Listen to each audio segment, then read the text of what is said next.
Uttar Pradesh police की परीक्षा जो लीक हुई थी उसे निरस्त कराने में सबसे बड़ा योगदान माना जाता है सेवानिवृत्त, जबरिया सेवानिवृत्त किए गए आईपीएस अधिकारी अमिताभ ठाकुर का। आज हम उन्हीं के साथ हैं और आरओ पर भी उन्होंने तबीयत से यह कहा है कि इस भर्ती को निरस्त करिए, नकल हुई है, परीक्षा की शुचिता तार तार हुई है। आज हम आईपीएस अमिताभ ठाकुर के साथ हैं और अमिताभ ठाकुर ने अपनी पार्टी भी बनाया है, चुनाव में भी उतर रहे हैं, उतारेंगे भी, लगातार कई प्रदेशों में भ्रमण कर रहे हैं और संघर्ष भी कर रहे हैं। धरना, प्रदर्शन, घेराव, सत्याग्रह, टोका टाकी, हस्तक्षेप प्रभावी तरीके से। भाई साहब, शुभकामना आपको। Thank you sir. पहले तो पुलिस भर्ती जो हुई थी परीक्षा, उसको आपने निरस्त कराया, कहा हमारे पास ठोस प्रमाण है। प्रमाण कौन सा था आपके पास? देखिए सर, मैं एक तो मतलब मुझे लगता है कि मेरी ड्यूटी है कि मैं बताऊं कि मैं वन ऑफ द मेनी था जी। और यह कहना मेरे लिए किसी तरह से उचित नहीं हुआ कि मेरे कारण हुआ, लेकिन हाँ, मैंने अपना जो भी मेरे वश में था मैंने प्रयास किया जी। एक तो सर ये कहूँगा। दूसरा मैं ये कहूँगा कि जो मेरे पास भी प्रमाण आए, संभवतः कई और लोगों के पास भी आए, वह ये आए कि जब परीक्षा शुरू हुई जी, उससे निश्चित रूप से काफ़ी पहले लोगों के पास वह क्वेश्चन पेपर्स चारों पारियों के पहुंच चुके थे। यह नहीं कि एक पारी का, कहीं क्वेश्चन पेपर पहुंचा, कहीं आंसर शीट पहुंचा। और सबसे बड़ी बात और दुखद बात कि जो व्यवस्था है, जो तंत्र है, तंत्र ने हमेशा की तरह अपने काले चेहरे को दोबारा, अपने स्याह चेहरे को दोबारा सामने लाने में कोई कोर कसर नहीं छोड़ी थी। जब पहली बार हमारे एक साथी देवेंद्र सिंह है मेरठ से, उन्होंने मुझे बताया कि उन्होंने स्वयं सुना कि यहाँ पेपर, मेरठ कचहरी के पास एक कॉलेज का उन्होंने नाम दिया कि वहाँ पेपर लीक की बात कही जा रही है।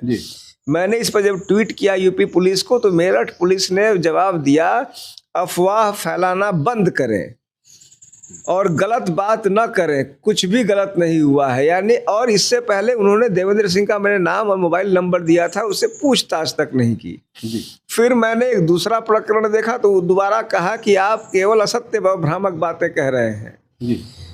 यूपी भर्ती बोर्ड ने भी उसी प्रकार से हर आवाज उठाने वाले को चुप रहो, चुप रहो, चुप रहो और कुछ भी गलत नहीं हुआ है, और मुकदमों की धमकी, एक यूट्यूबर को गिरफ्तार कर एफआईआर दर्ज किया, गिरफ्तार कर लिया कि ये भ्रामक बातें कह रहा है।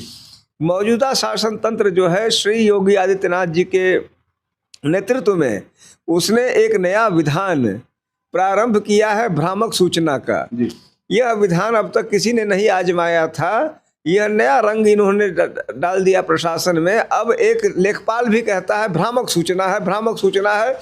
अगर मतलब समझ लीजिए कि उसको रंगे हाथ, जिसको कहते हैं कॉट रेड हैंडेड, अगर ना पकड़िए, और उसमें भी कह देता है कि वो पुराना वीडियो है, या हम घर में थे, या पत्नी से हम ठिठोली कर रहे थे, इनके कुछ भी कह सकते हैं कर्मचारी कि वह हमारे भी हाथ लाल थे, उसके भी हाथ लाल थे, हम लोग शादी का रंगत कर रहे थे। यह स्थिति हो गई और हर बात भ्रामक है। जो भी शिकायत करता, जो भी पीड़ित है, उसकी कही हुई हर बात भ्रामक है। अधिकारी सर दूध के धुले हैं और श्री योगी आदित्यनाथ जी तो कहना ही नहीं है कि उनमें कोई भी चांद पे दाग हो सकता है। श्री योगी आदित्यनाथ जी पे दाग नहीं हो सकता, उनके गवर्नेंस पे दाग नहीं हो सकता। यह जो एक परंपरा इन लोगों ने बना दी है कि जो बोला वही अंदर, पहले जो था कि जो जीता वही सिकंदर, उसको इन्होंने बना दिया जो बोला वही अंदर। तो किसी को भी अंदर कर देते हैं, यूट्यूबर को अंदर कर ही दिया, हम लोग को भी धमकाया, लेकिन अंत में चूंकि तमाम तरफ से आया। और एक दिन में आश्चर्य यह भी, जो यू टर्न बोलते हैं, तो यू टर्न इन्होंने ऐसा लिया, अभी कुछ घंटे पहले तो सबों को धमका रहे थे घूम घूम के कि चुप रहो, चुप रहो, और जब इन्हें लगा कि खुद उसमें डूब जाएंगे तो आनन फानन में इन्होंने न सिर्फ निरस्त किया और कहा कि एसटीएफ जांच करेगी। लेकिन एक कायदे की बात देखिए, महत्वपूर्ण बात, इन्होंने कोई एफआईआर दर्ज नहीं कराया फॉर्मल, इनके रिकॉर्ड पे है कि लीक हुआ, ये लीक के आधार पर ये इन्होंने कैंसिल किया। लेकिन जब लीक हुआ, यानी कि क्रिमिनल केस हुआ, एक संज्ञेय अपराध हुआ, कॉग्निजेबल ऑफेंस हुआ, यूपी के किसी जिले में भर्ती बोर्ड ने फॉर्मली कोई एफआईआर नहीं कराया। क्यों? ये चाहते हैं उसको भी हजम करते देर सवेर, क्योंकि इसके तार कहाँ तक जा रहे हैं, जाहिर सी बात है ऊपर तक जा रहे हैं।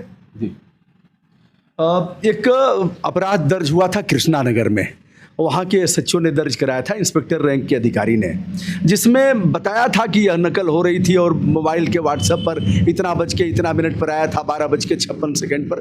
क्या यह नहीं लगता कि वह अपराध भी यह पचा नहीं पाए, वह दर्ज अपराध उसको यह ख़त्म नहीं कर पाए, वह भी एक कारण था? मैं निश्चित रूप से कहना चाहूँगा कि कहीं ना कहीं, जैसे देखिए कोई कोई इंस्पेक्टर या तो बहुत ईमानदार होता है या गलती कर बैठता है। मैं उनके बारे में नहीं जानता, लेकिन या तो वास्तव में बहुत ईमानदार हैं, उनको सैल्यूट है आज़ाद अधिकार सेना की ओर से, या बेचारे गलती कर बैठे, उसका दंड विभागीय झेल रहे होंगे कि तुमने क्यों ये मुकदमा दर्ज करा दिया। ये भी होता है कि उसने जो उत्साह में ज़्यादा बोल गए, ज़्यादा लिख गए। और लेकिन निष्कर्ष आपकी जो बात है, मैं उससे पूर्णतया सहमत हूँ। चूंकि एक आधिकारिक सूत्र ने इसकी स्वीकार्यता दे दी पेपर लीक की, तो उसको हलक में डालना, उसको पचाना इनको मुश्किल हो गया। इसमें दो राय नहीं है। भाई साहब, ARO वाले जो परीक्षा के अभ्यर्थी हैं वो अभी प्रयागराज में लगातार धरना दे रहे हैं, सड़कों पर हैं, जनतांत्रिक तरीके से उन्होंने कानून नहीं तोड़ा। उस पेपर के बारे में जहाँ तक उनकी जो मांग है उससे किस तरह से सहमत है, उसका भी कोई आपके पास प्रमाण है? देखिए सर, मैं यही कहूँगा कि जो भी मेरे पास प्रमाण है, बल्कि सिपाही भर्ती के बारे में मेरे पास कम प्रमाण थे जी, ARO के पास मेरे पास ज़्यादा प्रमाण है जी। अब मैं बताऊं, मैंने कुछ दिन पहले ही भेजा है प्रमुख सचिव नियुक्ति को और सचिव लोक सेवा आयोग को 3 व्यक्ति जी जौनपुर के, वह कहने को तैयार है। एक व्यक्ति, नाम सार्वजनिक नहीं करूंगा, लेकिन वो सामने आके कहेंगे अधिकारियों की कि मुझे 12:56 जितने पर भी यह पर्चा मिल गया, जो द्वितीय सेकंड पाली का जी। और फिर यह भी उन्होंने बताया कि मुझे फला नंबर से मिला, यानी उसको जाहिर सी बात है उससे पहले मिला, और उसको किससे मिला वह भी बताया। और यह बताया कि वह दोनों जो थे उनका इससे कोई वास्ता नहीं था। समझ लीजिए कि कभी कभी होता है। मैं आपको एक वाकया बताना चाहूँगा। हम लोगों ने सन 1992 या 91 में जब ये सिविल सर्विस की परीक्षा दी थी जी, मेरी जानकारी में UPSC का पर्चा एक ही बार लीक हुआ, 91 में लीक हुआ था। मुझे याद है कि मैं रांची गया था परीक्षा देने, और रात में जब मैं घर आया तो देखता हूँ मेरे पिताजी बैठे हुए हैं, टीवी देख रहे हैं। उसमें वही खबर चल रही थी कि UPSC का पर्चा लीक हो गया, पर्चा निरस्त हो गया। और मैं जो वह थका आहार आया था, पाँव में दर्द हो रहा था, जो अंदर से एक तकलीफ़ हुई, वह तकलीफ़ मैं नहीं भूल सकता। लेकिन जो दूसरी बात मैं बताना चाहता हूँ, मेरा सगा छोटा भाई जो झारखंड में अब IAS अफसर है, वह दिल्ली IIT दिल्ली में था उस समय। उसने बताया कि जब पर्चा लीक हुआ, और संभवतः इस बार भी वही हुआ होगा, जब मूल स्थान से पर्चा लीक होता है, जब आयोग की संलिप्तता होती है, तो कुछ देर बाद यह कौड़ियों के मोल बिकने लगता है। उसने कहा कि शुरू में तो 5,000 और इस तरह से रेट चल रहा था, और बाद में लोग कह रहे थे कि अपनी ओर से, क्योंकि एक उत्कंठा भी होती है लोगों को कि हम लोग जाने कि मेरे पास पर्चा आया है। ये छात्रों में एक अजीब किस्म की साइकोलॉजी होती है, या इंसानों में। उसने कहा कि उसने हमसे कहा कि फोटोकॉपी करा लो। हमने कहा कि क्या बेवकूफ़ी की बात कर रहे हो, नहीं है। तो उसने खुद फोटोकॉपी करा के इनको दे दिया कि ले लो भैया। और अब केवल अपने आप को साबित करने के लिए कि मैं भी कम नहीं हूँ, मेरे पास भी पर्चा है। तो मैं वही स्थिति देख रहा हूँ कि जब ये हुआ कि भाई मैंने हुरहू को भी और गुरहू को भी, उनमें 2 लोगों को ऐसे जिनका इस परीक्षा से भी कोई वास्ता था, उनका कोई मित्र रहा होगा, केवल यह दर्शाने या दिखाने के लिए कि मेरे पास भी पर्चा है, मैं भी कम नहीं हूँ। उसने टन से एक को दिया, दूसरे ने तीसरे को दिया, तीसरे ने चौथे को दिया, जो परीक्षार्थी था। जो बात साबित करती है कि वह आम हो गया था। जैसे कि हमारे यहाँ बिहार में कहते हैं, थोड़ी सी अटपटी कहावत है कि सिधऊ की पत्नी गांव भर की भौजाई। तो जो सिधऊ की पत्नी गांव भर की भौजाई जो होती है, तो वह पेपर भी सिधऊ की पत्नी हो गया था। वो पूरे गांव की भौजाई था। समझ लीजिए जिसने जो परीक्षा नहीं भी दे रहा था, उसके मोबाइल पे भी जबरदस्ती आ जा रहा था वो। उसके बाद भी आप परीक्षा निरस्त नहीं कर रहे हैं। यह तो बेशर्मी की पराकाष्ठा है। उत्तर प्रदेश पुलिस की निरस्त कर दिया और आपको भी धमकाया। एक तरह से जो ट्वीट आपने किया तो परोक्ष रूप से धमकी ही है, धमकी है। वह प्रत्यक्ष धमकी थी। उसने कहा परोक्ष नहीं है, प्रत्यक्ष। उसमें कुछ भी परोक्ष नहीं था। मतलब भगवान का शुक्र है कि आप पर अपराध दर्ज नहीं हुआ। हाँ, उसने कहा कि ज्यादा बोलोगे भैया, वार्निंग है, क्लियर, अगले बार FIR कर दूंगा। सीधी सी बात थी उसकी। ठेल दूंगा भीतर। हाँ, बोलते रहना। अच्छा, इसके बाद क्या इनको माफ़ी नहीं मांगना चाहिए कि हमारी चूक थी और इसके लिए खेद प्रकाश करते?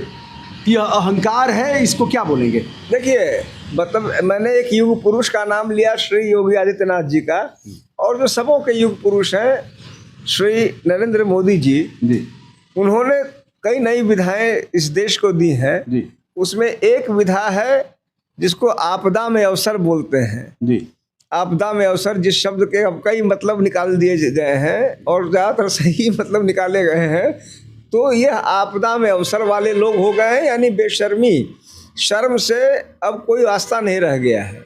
जब सब कुछ हो गया तो एक हीरो आया, हीरो ने कहा कि मैं बर्दाश्त नहीं करूँगा, यह तो निरस्त होगा, और निरस्त हो गया। और जैसे रजनीकांत जैसे आते हैं तो रजनीकांत ने आदेश कर दिया। उसके बाद आपने सुना होगा, अब 10 दिन करीब हो गया, ना कोई पकड़ा गया, ना FIR हुआ, ना पकड़ा गया। और अब कुछ दिनों बाद ये चीज़ें लोग भूल जाएंगे, लड़के भी भूल गए, तब तक नई चीज़ आ जाएगी। उन्हें तो इससे मतलब था कि एग्जाम कैंसिल हो। वो तो हमारे जैसे कुछ बावले हैं जो कुछ दिन तक शोर मचाएंगे। बावले का अभिप्राय क्या होता है भाई साहब, जैसे अगर शाब्दिक अर्थ इसका पर्यायवाची?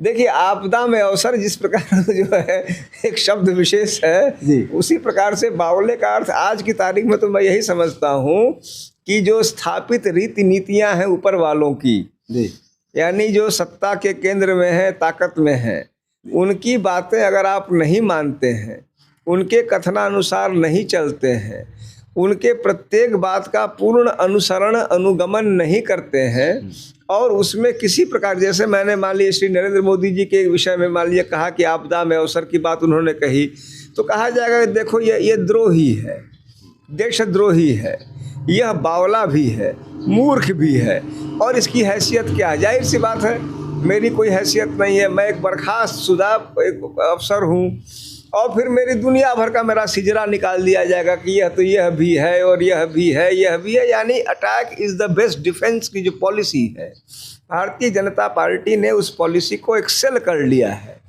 जो बोलोगे, हमारे बिहार में कहते हैं लोल चूर दिया जाएगा, एक हमारे यहाँ कहावत है, लोल चूर दिया जाएगा, बोलना तो लोल चूर दे हम, यानी कि मुंह जो है कूच देंगे, कूच दिया जाएगा। तो जो है अगर जैसे मैं बोल रहा हूँ तो मेरा लोल चूर दिया जाएगा, ये इस तरह की स्थितियाँ हैं। और वही बावला भाई, क्योंकि मैं बावला हूँ, बोल रहा हूँ तो मेरा लोल चूर दिया जाएगा कि मुझे हक नहीं है बोलने का। यह बावलेपन की मेरी समझ में परिभाषा है।